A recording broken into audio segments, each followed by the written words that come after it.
Hello friends.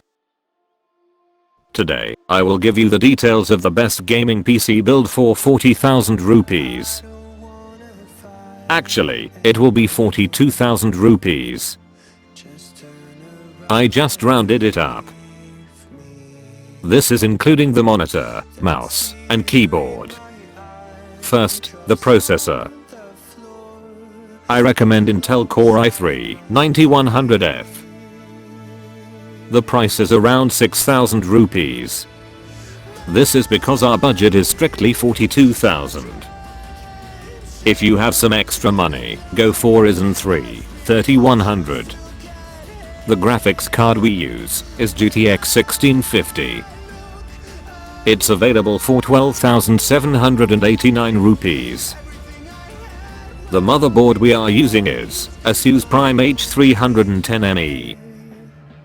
For the RAM, go for any 8GB 2400mHz DDR4 RAM.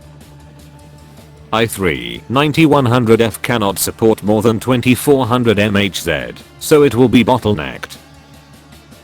The power supply we are using is Gigabyte GPP 450B.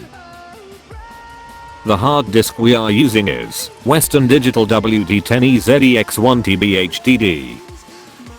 The case we are using is Anti-Sports ICE120AG. The monitor is AOCE 2070WHN 19.5 inches monitor. Monitor can be changed upon your preference. The keyboard and mouse we are using is AMKET Side Pro USB keyboard and mouse combo. The total price is about 42,000 rupees. I will provide Amazon links of all these products in the description. This setup can play almost every games now available. I will provide a gaming benchmark video of this setup in the description. It's not my video though. I hope this video was helpful. Subscribe for more videos. Thanks for watching.